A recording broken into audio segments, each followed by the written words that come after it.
Welcome to Telecommunication Classes Level 2 Unit 2 Splicing Tools and Process.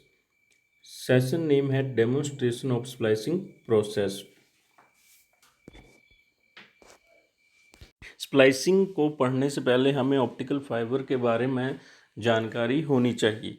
तो splicing के बारे में कुछ इन्फॉर्मेशन देने से पहले मैं ऑप्टिकल फाइबर के बारे में डिस्कस करना चाहूँगा। ऑप्टिकल फाइबर मेनली ग्लास और सिलिका की बनी होती है और इसमें हम लाइट एनर्जी के द्वारा इंफॉर्मेशन को एक एंड से दूसरे एंड में पहुंचाते हैं, मींस ट्रांसमिट करते हैं। और अदर केबल्स में जैसे कॉपर वायर्स हैं, ट्विस्टेड पेयर केबल्स हैं, उसमें हम इलेक्ट्रिकल सिग्नल के जरिए इंफॉर्मेशन को एक एंड से दूसरे एंड में ट्रांसफ़र करते हैं। तो ऑप्टिकल फाइबर में और ट्विस्टेड पेयर केबल और कॉपर केबल में, कोएक्सियल केबल्स में डिफरेंस यही है कि ऑप्टिकल फाइबर में हम लाइट एनर्जी का यूज़ करते हैं इंफॉर्मेशन को ट्रांसमिट करने के लिए, और दूसरी जितनी भी केबल्स हैं जैसे coaxial cable, twisted pair cables, उनमें हम इलेक्ट्रिकल सिग्नल का उपयोग करते हैं। ऑप्टिकल फाइबर में जो प्रिंसिपल यूज़ होता है उसका नाम है टोटल इंटरनल रिफ्लेक्शन, TIR हम इसको शॉर्ट में बोल देते हैं। मेनली टू टाइप्स की ऑप्टिकल फाइबर होती हैं, single mode and multi mode. Single mode में जो कोर साइज है स्मॉलर होता है, इसलिए उसमें सिंगल लाइट ट्रैवल करती है, और मल्टी मोड ऑप्टिकल फाइबर में कोर का साइज लार्जर होता है, इसलिए उसमें multiple light rays at the same time travel कर जाती हैं। अब हम आएंगे अपने मेन टॉपिक पे, बटे स्प्लाइसिंग। स्प्लाइसिंग जो है दो ऑप्टिकल फाइबर्स को जोड़ने की प्रोसेस को कहते हैं।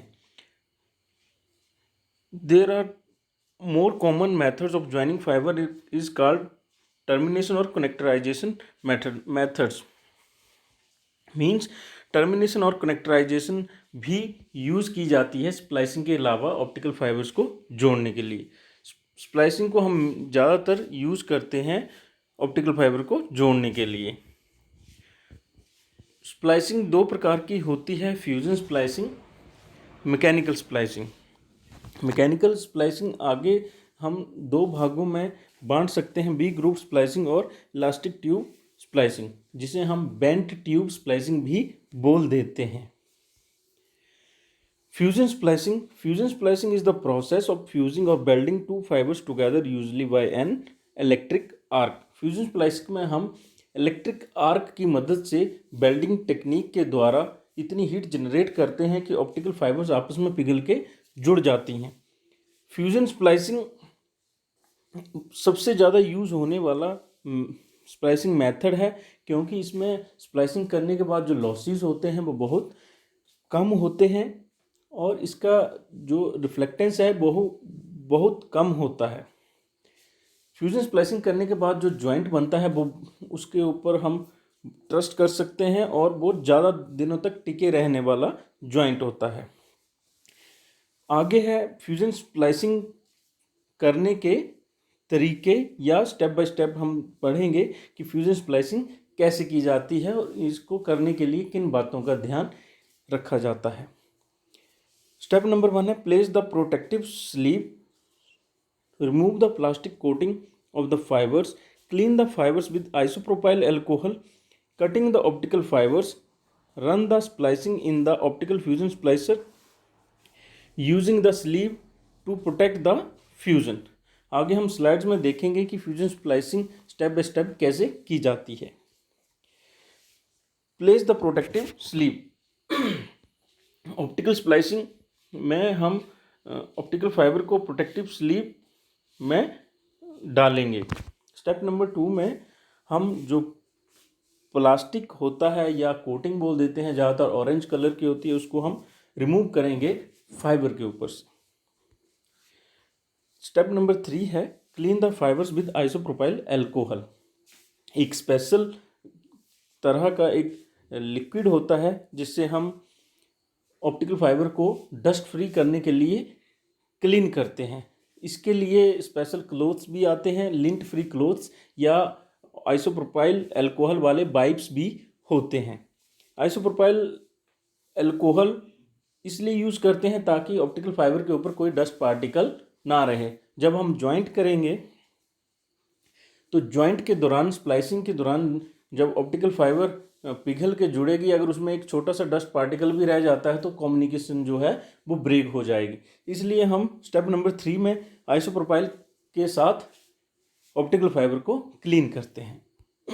स्टेप नंबर 4 है cutting the optical fibres with a precision cutter. यहाँ पर ध्यान देने वाली बात है कि हम ऑप्टिकल फाइबर को कट करेंगे, उसके लिए एक स्पेशल कटर होता है जिसका नाम है प्रिसीजन कटर, जैसा आप फिगर में भी देख रहे हैं। ऑप्टिकल फाइबर को हम कभी भी सीजर या अदर किसी कटिंग मेथड के द्वारा नहीं काटेंगे, क्योंकि जब ऑप्टिकल फाइबर के दो एंड्स हमें जोड़ने होते हैं तो हमें उनको प्रॉपर 90 डिग्री पे कट करना होता है, दोनों एंड्स को, जैसा कि फिगर में बताया गया है। तो इसके लिए 90 डिग्री पे कट करने के लिए एक स्पेशल कटर होता है, उसको हम बोलते हैं प्रिसीजन कटर। प्रिसीजन कटर के द्वारा ही हम ऑप्टिकल फाइबर को कट करते हैं, एजिस को साफ करने के लिए, मीन्स 90 डिग्री पे कट करने के लिए। फिगर में बताया गया है कि आप कैसे उसको कट करेंगे। स्टेप नंबर 5 है फ्यूज़न मशीन में हम दोनों एंड्स से ऑप्टिकल फाइबर को कट करने के बाद प्लेस करेंगे। आफ्टर दैट जो कैप्स हैं उनको लॉक कर देंगे, ऊपर से लिड क्लोज कर देंगे। उसके बाद हम इतनी हीट जनरेट करेंगे कि ऑप्टिकल फाइबर पिघल के जुड़ जाएगी। स्टेप नंबर 6 में हम ऑप्टिकल फाइबर के ऊपर प्रोटेक्टिव सील्ड चढ़ाएंगे, मीन्स उसके ऊपर एक ऐसा कवर चढ़ा देंगे ताकि वहाँ से वो जॉइंट ब्रेक ना हो दोबारा से। स्टेप नंबर 7 में आप देख रहे हैं कि ऑप्टिकल फाइबर जो प्रॉपरली जॉइंट हो गई है और ये फ्यूजन स्प्लाइसिंग प्रोसेस जो है यहाँ पे ख़त्म हो जाती है। फ्यूजन स्प्लाइसिंग में कुछ बातें ध्यान देने लायक हैं, जैसे कि फ्यूजन स्प्लाइसिंग में हम इलेक्ट्रिक आर्क की मदद लेते हैं ऑप्टिकल फाइबर को जोड़ने के लिए। इसमें हम जो फाइबर को क्लीन करने के लिए लिक्विड यूज़ करते हैं उसका नाम है isopropyl alcohol. And last step है कि इसमें हम फ्यूजन मशीन के द्वारा ऑप्टिकल फाइबर को ज्वाइंट करते हैं। नेक्स्ट है आपका मैकेनिकल स्प्लाइसिंग। जैसे नाम ही बता रहा है कि मैकेनिकल स्प्लाइसिंग, इसमें हम जो ऑप्टिकल फाइबर को ज्वाइंट करेंगे वो विदाउट एनी फ्यूजन मशीन या वेल्डिंग मशीन के ज्वाइंट करेंगे।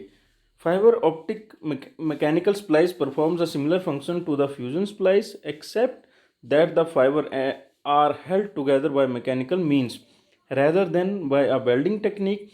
Mechanical splice somewhat look like fusion splice protection sleeves. Mechanical splicing करने की विधि भी फ्यूजन स्प्लाइसिंग की तरह ही है, लेकिन हम मैकेनिकल स्प्लाइसिंग में मैकेनिकल जॉइंट्स का यूज़ करते हैं, इसमें कोई भी वेल्डिंग टेक्निक का यूज़ नहीं करेंगे। In a mechanical splice two cleaved fibre tips are mechanically aligned to each other by a special housing. Usually index matching gel is positioned between the fiber tips to maximize coupling and minimize back reflection. Mechanical splicing में हमारे पास ऐसे स्प्लाइसर होते हैं जो उनकी shape और size ऐसा होता है, उसमें हम ऑप्टिकल फाइबर को रखेंगे और जहाँ से वो ब्रेक हुई होगी वहाँ पे हम इंडेक्स मैचिंग जेल का उपयोग करेंगे फाइबर्स को जोड़ने के लिए। मैकेनिकल स्प्लाइसिस में हमें किसी भी तरह की पावर सप्लाई की ज़रूरत नहीं होती है।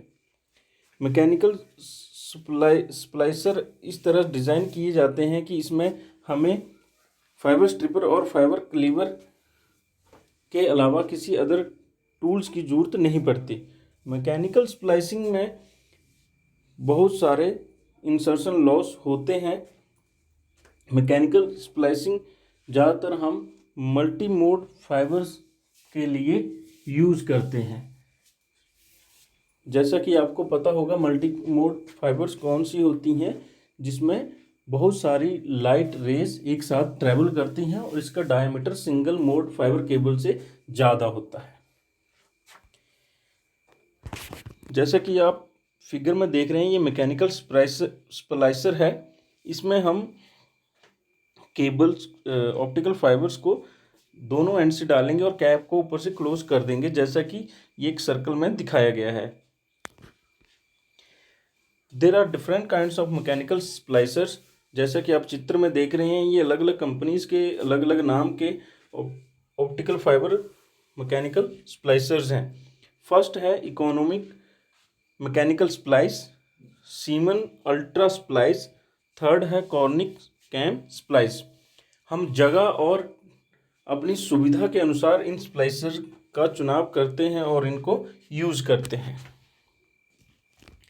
टाइप्स ऑफ मैकेनिकल स्प्लाइसिंग, जैसा कि हमने स्टार्टिंग में पढ़ा था कि दो प्रकार की मैकेनिकल स्प्लाइसिंग होती है, उनमें से एक है B group type splicing.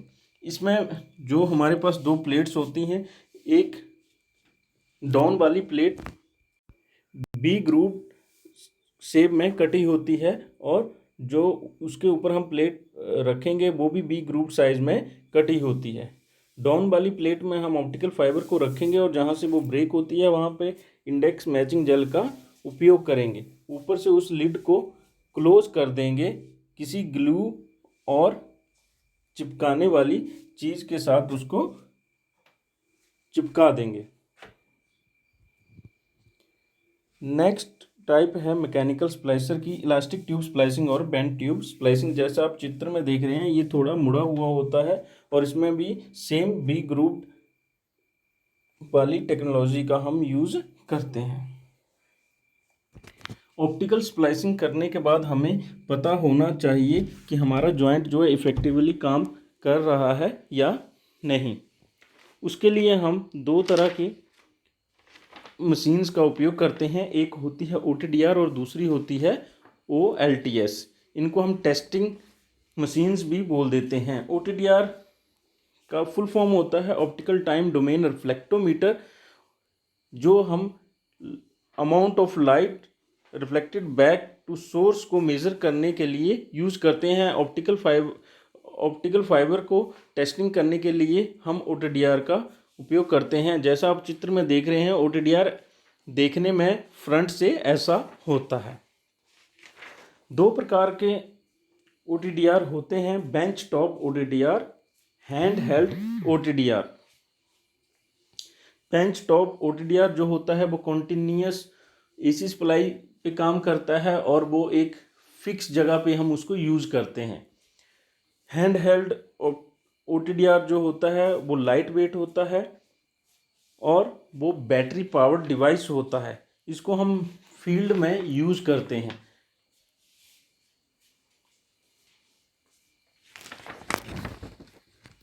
Next है OLTS। OLTS की फुल फॉर्म है optical loss test set. The OLTS that measures the amount of light coming out of far end. OLTS एक ऐसी डिवाइस है जो दूसरे एंड से कितनी अमाउंट ऑफ लाइट सोर्स से हमारे पास आ रही है उसको मेज़र करता है। तो बच्चों, आज हमने सीखा ऑप्टिकल फाइबर के बारे में, वो किस मटेरियल की बनी होती है, कैसे वर्क करती है, किस सिद्धांत पे काम करती है, ऑप्टिकल फाइबर कितने प्रकार की होती है, स्प्लाइसिंग क्या होती है, उसे हम क्यों करते हैं, कितने प्रकार की स्प्लाइसिंग होती है, फ्यूजन स्प्लाइसिंग के बारे में आपने पढ़ा, मैकेनिकल स्प्लाइसिंग के बारे में पढ़ा, डिफरेंट काइंड्स ऑफ मैकेनिकल स्प्लाइसर्स के बारे में आपने पढ़ा, और जो टेस्टिंग डिवाइसेस होते हैं ऑप्टिकल फाइबर को जो हम मेज़र करने के लिए यूज़ करते हैं ट्रांसमिशन के लिए, जैसे OTDR है, OLTS है, इसके बारे में आपने आज पढ़ा। आशा करता हूँ कि आपको ज़रूरी जानकारी जो ऑप्टिकल फाइबर में वो मिली होगी। थैंक्स।